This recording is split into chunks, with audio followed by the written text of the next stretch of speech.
So it's all for play for still. I think so. Do you want to bet against us?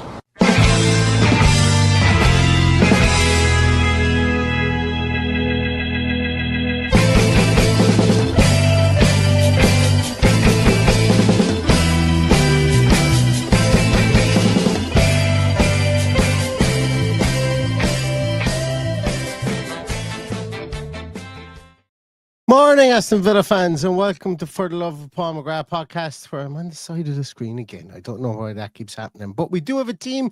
Team is out, and let's get into it straight away for this team sheet tantrum. We have Emi Martinez in goals, Cash, Konza, Pau, and Matson, McGinn, Kamara, Tielemans, Asensio, Rogers, and Watkins. So I suppose in the greater scheme of things, not an awful lot of surprises within that. I know a lot of people, I would imagine, before I come to the comments, I know a lot of people will be saying we've got no Mings again. Be honest with you, I didn't expect him to start Mings in there. I expect him to start Pau Torres. I know Pau Torres has suddenly become public enemy number one for a lot of Aston Villa fans, and that's fine if that is the way that you think. But Pau Torres hasn't become a bad player overnight. And we will criticize him when he plays poorly, and we will praise him when he plays well, as well in there at that centre half position. But he is going to need, along with all of our defensive four, are going to need to play really, really well in this game, because this is a game that's imminently, our season kind of hangs on this game now. We've going to have any of the Champions League stuff to dig us out. We don't have any of the we don't have any of the FA Cup stuff hanging over us. It's this and this only. It's league and league only, and we have to perform, and we have to get our results over the next 4 weeks, and we have to hope that. And I think that today we will get a favour from either Brighton or Crystal Palace, but we have to do our own job first, as myself and Paddy said on the preview show earlier on this week. The bench is Robin Olsen, Tyrone Mings, Digne, Garcia, Barkley, Onana, Ramsey, Bailey, and Malen. A strong bench again. We've got 3 defenders in there, 3 defenders that any of the 3 of them could have started. We have Barkley and Onana and Ramsey and Bailey, I suppose, really, that could come on in those any of those midfield positions. And then I think that Malen, obviously, can play from the right and can play from up top as well. And he's the man that really kind of comes into focus in Rashford's absence. Rashford giving us that extra striker ability. Now that falls on Daniel Malen. And it was interesting to hear Unai speak and say that Rashford is a couple of weeks away, but he holds out hope of him still playing some games before the end of the season. That was interesting to me. I don't hold out hope, given that it's a pretty bad hamstring tear or hamstring strain. So, but look, anything that we do get coming into the last 2 games against Spurs and Man United will be beneficial. But we won't worry about those today. Today it's Fulham and Fulham only. It's an early start, and it's a start that is going to be in the lovely, lush sunshine, it seems, of Birmingham, because I got some photographs from Paddy and from Michael Huggins and from a load of the guys who were over there at the event that Chad Williams and the Villa Forever podcast and Michael Huggins put on in the Aston Inn last night. It was a really, really great event by all accounts. I think there might be VAR and PGMOL type shenanigans going on with who won the raffle, but we'll let Paddy. I don't want to be castigating anyone or going into trial by public opinion without Paddy being here to defend himself. So next time he's back on, remind me to ask him about that. But apart from that, I think I mean that in a joking way. But I think the day went very well. Apparently, there is nearly £1,000, £1,000, nearly £2,000 all in all for Acorns Children Hospital. So really, really well done to those guys. And if the game today goes anywhere like that event last night, and it is anywhere near the outcome for that event had last night, well, I think Aston Villa fans will be smiling ear to ear. I'm going to come to some of your comments. Now, guys, I'm going to go right up to the very top here. Junior says, afternoon, guys. Yet another big one. No excuses now. Got to win them. Absolutely. There is no excuses. We're out of excuse territory now. We've had a full week to get ready for this one, and the wait in the long grass, and rest isn't an issue. Tactical inputs or installations aren't an issue. This is very much, you got to go out and you got to play, guys. Got to go out and got to play and do the job today. Where are we there? Mark Wayne says, Pow again. Thoughts? At least Rodgers is back on the left. Yeah, Rodgers is back on the left. I like the look of that. I think that's the most natural position for him. As I said, with regards to Pau Torres didn't become a bad player overnight. This time last year, we would have been done without him. I know a lot of people are crying for Mings, and we do get into that, and I get into it. This isn't just you. This isn't me talking about you now, Mark, and all. So don't take this as me saying this specifically about you. But I find myself as well getting into the realm of, the player that isn't playing is always infinitely better. In this instance, I tend to agree with you, Mark. I would like to have seen Mings in there, but, my rational head, or trying to be rational with regards to this in my own head, should I say, is the Pau Torres didn't become bad overnight. I don't think he's been particularly poor. I think one or two things have been highlighted. I was critical of him against Crystal Palace and how he backed off the ball and hasn't attacked the ball. And I was critical of him against Man City, how he didn't just put his foot through that ball and see where it landed. In the 93rd minute, I think you have to do that, and you can't play it ultra safe like that. He thought he was playing it ultra safe while letting it go across. Obviously, Mateus Nunes was there at the back post and puts it in. So those little things do need to be arrested, I think, for sure. I think this game might actually suit him. We're going to take a look at the Fulham team in a moment. But also, we don't know the status of Tyrone Mings' knee. We just do not know the status of his knee. We've been linked with a couple of defenders over the last few days. Maybe Tyrone Mings is battling the pain barrier more than he even has been candid with in recent weeks. He said that he's been playing through the pain barrier. Maybe maybe he needs some cleanup work on his knee and he's waiting to get it done after the year. I don't know. But Tyrone Mings is what we have on the bench, and if any of those two defenders go down and touch wood, wherever wood is, that we don't get any injuries, Tyrone Mings would be able to absolutely come in there and is an able deputy and is, should be in with a shout to start in any given game between now and the end of the season if he is fit. Bolg says, "G'day all. Annoyingly, work is getting in the way of another game, but hopefully I get to watch it on my phone." Hopefully you do, Bolg. It's an interesting time. As myself and Paddy were saying, half 12 games. We did Man City in this half 12 game earlier on in the season, and now we have another half 12 game, and hopefully we can do Fulham in this one as well. David says, very important day for our European hopes. I think it is. I think this weekend is the most important weekend for our European hopes. Lost today and results go the other way. We are, it's going to be more difficult. As we said before, we need snookers. I think this is an ideal weekend. Fulham are no pushovers. Do not get me wrong. I'm not poo-pooing Fulham in any way, shape or form.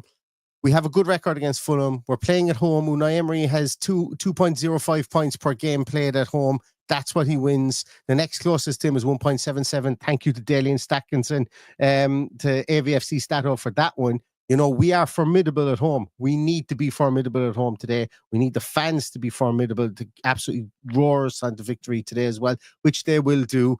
And the players then need to go out and respond. As I say, a week from our last game, there is no excuses here. There's nobody coming back from injury. There's nobody here that we know of was carrying niggles. We've rotated one or two players. Ian Matson is in there, is back in the team. Asensio comes back into the team to start as well. There is Watkins comes into the team. I know he was in the team for the Palace game, but now he's getting a starting berth in the league that didn't come about due to injury, and he has to go and take it. All these players have to go and take it. I'm fully expecting Ollie Watkins to have a round of applause at the end of the game after breaking Gabriel Bonnehour's record today. Paddy is actually wearing a match-worn Gabriel Bonnehour 15, I think, is it the Bonnehour 15 jersey? I think he has. He sent me a picture of it today.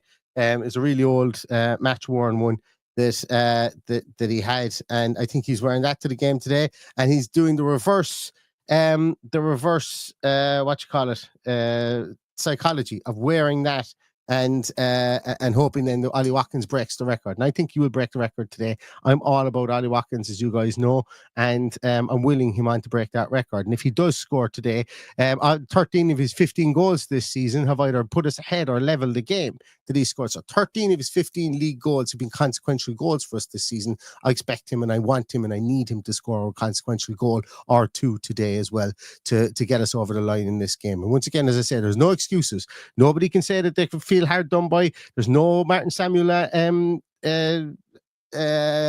articles coming, they can be put out today. They can derail us. There can be no talk of Ollie Watkins going to Chelsea. That was from a spurious source. I think it's a load of nonsense. Watkins is here. He's an Aston Villa player, and we'll see what happens in the summer there. But I still think he's going to be an Aston Villa player in the summer. This is the team that's out. They got to go and beat Fulham. They got to go and do that to keep their European Champions League hopes alive again. Do you want another taste of what you had at the table this year? Well, then it's up to you guys to go out and to do it today. And it is a very, very important day, David. I do absolutely agree. Stephen Doyle says kickoff is 9:30. Kickoff on a Saturday night is an absolute treat. Get the beers in. Absolutely. That's a perfect chef's kiss time would be for a kickoff time for me. If we could have kickoffs at 9:30 every night, it'd be great. Except for when I go over to Villa Park, that is, because the missus goes to bed early and I can stay up all night then with a few cans and get the TV to myself. So that would be absolutely brilliant. Where else are we there? Peter M says Garcia and Malin should have come in. I don't agree that Bailey should have come in. I know he had a good game the last day. He's coming back. One swallow doesn't make the summer. He came on in that instance. I'm not sure Garcia should have come in this game either. There's obvious reasons why Matty Cash is the experienced head. If Cash isn't playing well, you bring on Garcia, I think, for me. But the beauty about it, Peter, here is that that's just my opinion and it's your opinion. If Garcia or if Malin started here, I wouldn't have had any negative opinion on it. I would have just said it's great that we're rotating the squad, because I believe in those players and I believe in them to be as good as the players that we have on the field, and that's a beautiful position to be in as well. So I'm not saying that it's a definitive that they shouldn't have been in there. I can understand why they aren't in there, but if they do need to be called upon, I'm 100% happy on that too as well. And it's nice that we have these players that we can call on, that we can bring in off the bench. And once again, Lamar Bogart did us a solid during the start of the season. I know a lot of people didn't really think that he was making much of himself at the start, and then he came on and he played. And I would have had maybe Jimo Loba on the bench at times here. We don't have those guys on the bench. Jimo Loba is going to be involved in the Youth Cup final on the 5th of May. On Monday evening, so that's something he's concentrating on. And Lamar Bogart is signing a new deal with Villa, and Villa are concentrating on bringing him up to speed for whatever position they feel he's going to be best suited to in the Premier League going forward. So we don't have those guys in the bench, but we have upgrades in my view in Garcia and in Daniel Malin, obviously, who's an upgrade on Jimo Loba. So I appreciate that they're on there. And the good thing is that we can have discourse about who should start and who shouldn't start, because that means that we all feel that we've got players that are capable of starting on our bench as well, which hasn't always been the case. Bip says looks like Rodgers on the right again. I don't know. Look, I suppose maybe McGinn plays on the right, maybe he plays on the left. I'm not 100% sure, but as I say, like for natural position for any of these players, Rodgers would be on the left based on the players that we have there. So I don't know. Some kind of Rodgers piss poor again. I don't know, guys. I think that's harsh. Kevin, I think that's harsh calling Rodgers piss poor, because he's not. I think it's fair to say, and I don't think he's piss poor. I don't think he's poor. He's people saying that this is daft. People very down on the team. I don't know what people expected, but as I say, more than happy for you guys to voice your opinions. As I say, that's what this discourse is all about. Everybody seems to, some people seem to think that it's an absolute miscarriage of justice, this team, and I just don't understand. I don't see it. I think everybody in that team is a very good player. Has every right to start the game, and that they can go out and do the business today. Other people might think differently, and that's absolutely fine. Where else are we? Rob Jones is the referee today. I find him incredibly dislikable. Well, you know what Paddy thinks about referees. He finds them all incredibly dislikable. I'm at the stage whereby when we're a home team, I don't really care who the ref is, because I just think when we're at home, we're more formidable beast. We're going to own the ball a bit more. Watch me eat my words in 2 hours' time. Watch me eat my words that Rob Jones throws in a clanger, but we'll see. I think our home form is undeniable. I think the way we play at home is kind of undeniable to referees and opposition alike. When we play at home, we are a different beast. and our ball dominance at home, the pace and power we play at home is completely different and a completely different planet than what we do away from home as well. So let's go out and own the ball. Don't give the ref any chances to turn the game. And as I say, hopefully we do the talking with goals as opposed to needing to rely on refereeing decisions or needing to rely on referees to get things right as well. Michael Hogan says it was a fantastic night until the raffle started. VAR was needed. I think Paddy's missus might have came away with the chocolate hamper. It's only hearsay. It's only hearsay. I can't neither confirm nor deny, and I will not castigate a man in public while he isn't here to defend himself, so he can defend himself the next time he comes back, for sure. Where else are we? I'm going to be honest. Lots of people here are completely up in arms about that team selection. I'm surprised. I'm surprised by that, but as I say, you guys could very, very well be right in 2 hours' time. I just bar Tyrone Mings and Powell being a coin flip. I think for me, they're two different types of players, 100%. I think, for me, I've outlined the fact that Tyrone Mings might be dealing with niggles, might be dealing with injuries. You and I might just prefer Powell. People prefer Mings in there. I wouldn't have any argument over either of the two of them starting. As I said, you can call me a fence sitter if you like, but genuinely they're two good players and offer two different things. I think that seems to be the bone of contention with this team selection, and that's absolutely fine. There's no right or wrong answer there at 11:30. That right or wrong answer, I suppose, will become clearer at 2 p.m. or 2:30 p.m. today, and as I say, we will know more about that then. Where else are we here? I'm scrolling down. Emmy Martinez, Villa Legend, says just at the fan zone at Villa Park, you can hear the groan seeing Mings in the bench over Torres. Me personally, I'm fine with it. Like Neil said, he hasn't become a bad player overnight. I didn't read the whole lot of that, so I didn't know that you referenced my point in it, Emmy Martinez, Villa Legend, just before. I just saw you were in the fan zone and you could hear the groans, and then I clicked on it to pop it up on the screen. And look, I think with the 4 games that we have left, and I spoke about the fans and the fans being in the stadium, I think it is important that we don't just pick favourites here. We can prefer a player to start, but if people are going to be on, Pau Torres is back. He's a pivotal player. He's in a pivotal position here. If people are going to be on his back, if he overhits a pass and things like that. And I'm not saying that the Villa fans have done that in the past, but we need him to perform as well as anybody else in the field, any other 10 players in the field. So to hear moans and groans and stuff like that in the fan zone, does that carry its way into the stadium? I hope not, because we need this to be a raucous atmosphere. We need this to be a positive atmosphere, and we need this to be Villa Park Fortress, which it has been. And as I said, the fans will show up, they will cheer, they will chant. And if he makes a mistake, yes, absolutely, we can voice our opinions. But as I say, Pau Torres deserves as much support as anybody else in that team, and I don't think that should be a controversial statement to make. As I say, every fan is entitled to their own opinion and entitled to support the team whatever way they want.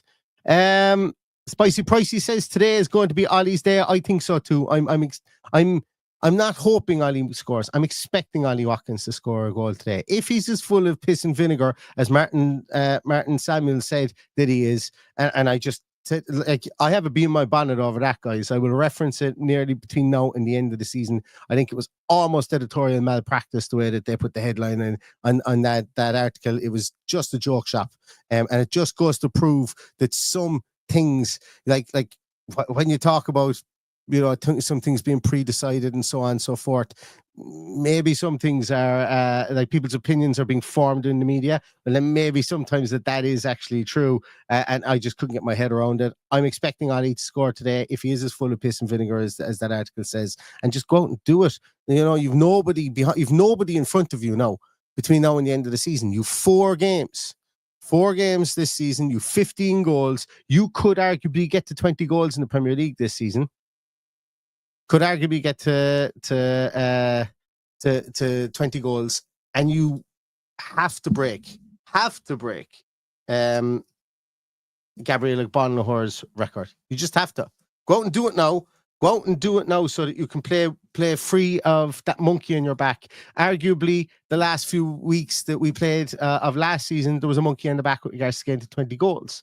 Now you're on 15 goals, 7 assists. And by the way, that's like 16 goals and 11 assists over the course of the season is bloody hard to replace. So people talking about we need to just flog Watkins and get a replacement. That's a hard number to replace, guys. But that's a conversation for another day. And you know that I'm going to be positive about that, so I'm not going to apologize for it. But 15 goals in the league this season already, 7 assists. He has a chance over the next 4 games. Go out and like just find your form. And I know that's easier said than done. Break the record today. Go on, score another goal. Get 2 goals today. That leaves you 3 goals away from that 20 goal a season mark that you've not hit, that no Premier League striker for Aston Villa has hit in donkeys. They're the 2 brass rings that you have. You couldn't have a better opportunity in this. You've got players behind you that will feed you the ball. You've got a clear run ahead of it. You don't have Rashford breathing down your neck. You may very well have Daniel Malen breathing down your neck at some stage over the next few games. But the way to stop that happening, if you do want to be the frontal striker, is go out and score a goal or 2 today. Arguably, or ideally, go in and get a hat-trick. Bring yourself to within 2 goals of the 20 goals, and take that match ball home. Get it signed by everybody, and let that be the hat-trick match ball that you went away and broke the Premier League scoring record for Aston Villa, and nobody can take that title away from you. You came from League 2 with Exeter. You then went to Brentford. You proved at Exeter that you were well able to score goals and play football. You proved it at Brentford. You've now come to the Premier League, the Champions League, international football. Go and break that record for Aston Villa and do it today. Don't be pissing around about any other days. Today is the day. Go break that record and get that off your back today, Ollie. I'm rooting for you as hard as anybody could ever root for any player. And I really, really hope you do it today. That's my impassioned plea. And I don't know, I'm not really comfortable with giving impassioned pleas because last time I gave an impassioned plea was before the Palace game. And we see how that one went. We absolutely see how that one went. Where else are we? Yeah, I'm going to come to the Fulham side now because I promised that I would bring up the Fulham side. So give me 2 seconds there.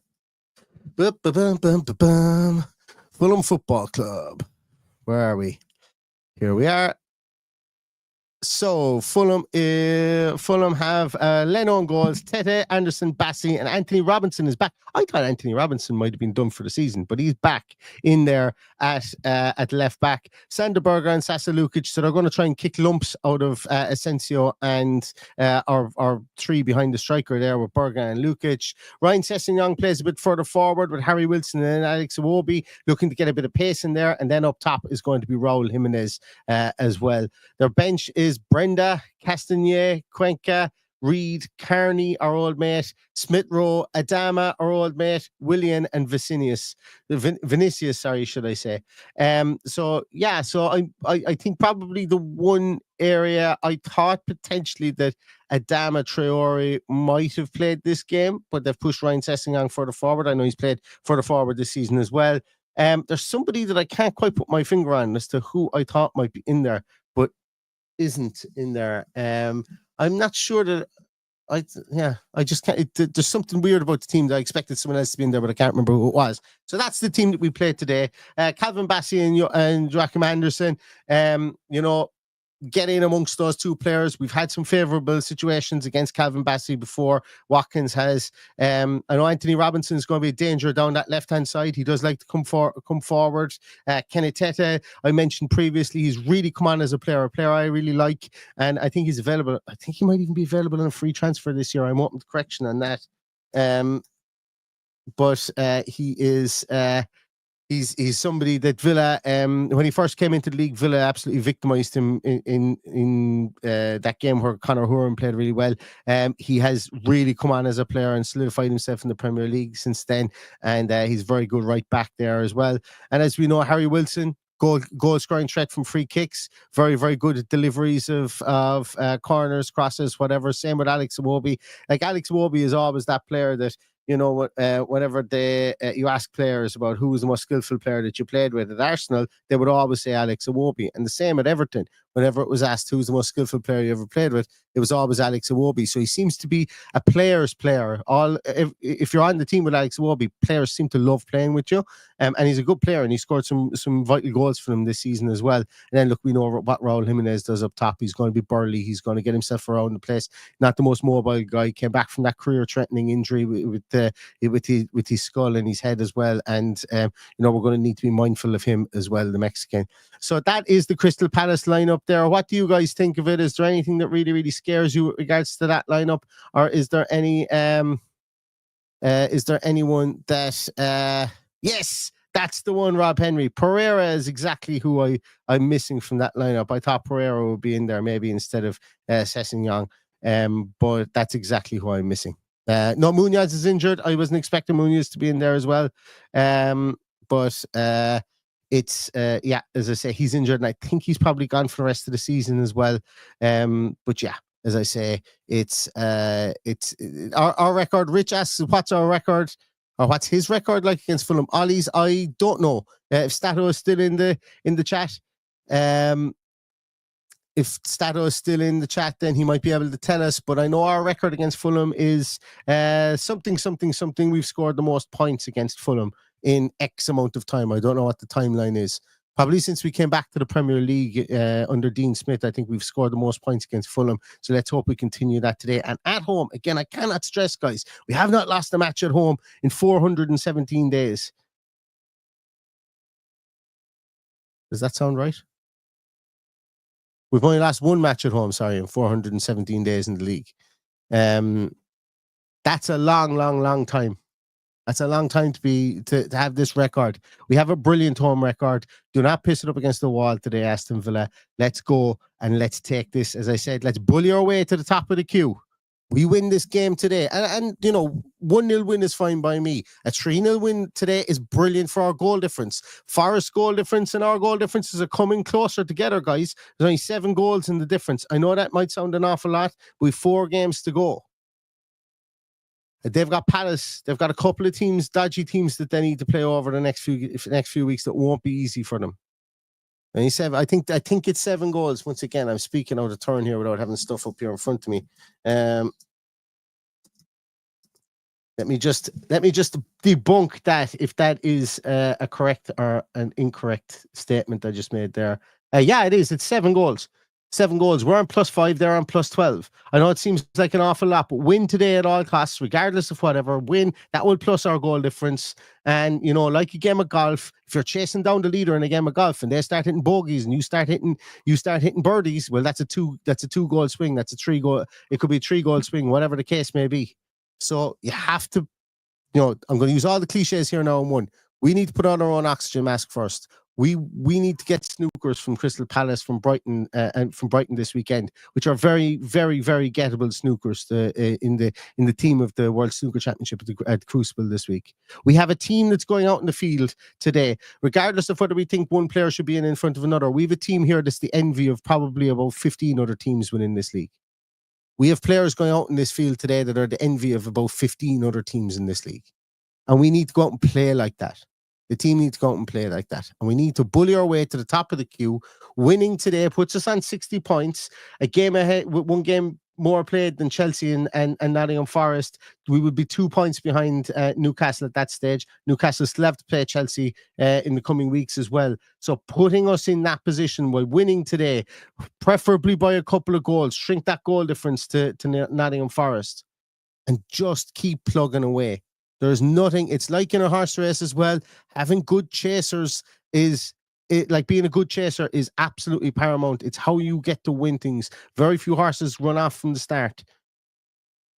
It's done regularly enough, but most horses will chase a horse down and then put on the afterburners. We need to get back to putting on the afterburners like we were doing in the previous weeks prior to the Man City game. We need to erase Man City's 94th minute out of our brains. We absolutely need to just put the Palace game in the bin. We can't do anything more about that game. It hasn't affected this competition we're in now, and go out and do what we can do with Villa Park today in the shadow of the new of the new lion statue that's been put up outside the stadium. Obviously, the exploratory works that are going on, that have been going on and are continuing to go on with the North Stand. The new club shop, obviously, opening in the last couple of weeks. The new fan wall that's there, which my name is on. And if anybody is at the game and goes to that fan wall, send me on a picture of my name on that wall somewhere along the line. I'd absolutely dearly appreciate it.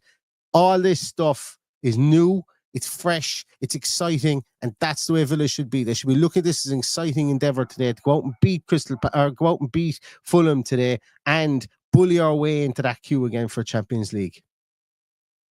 That's it, guys. I'm going to leave you go. Get yourselves ready to watch the game. I have 2 kids about to barrel in the door here, so I'm going to leave very abruptly. Stay safe, stay healthy. I will be back directly after this game to talk about Aston Villa and hopefully talk about an Aston Villa win. Let's go and do it. Up the Villa. Oh, kids are coming, kids are coming, kids are coming.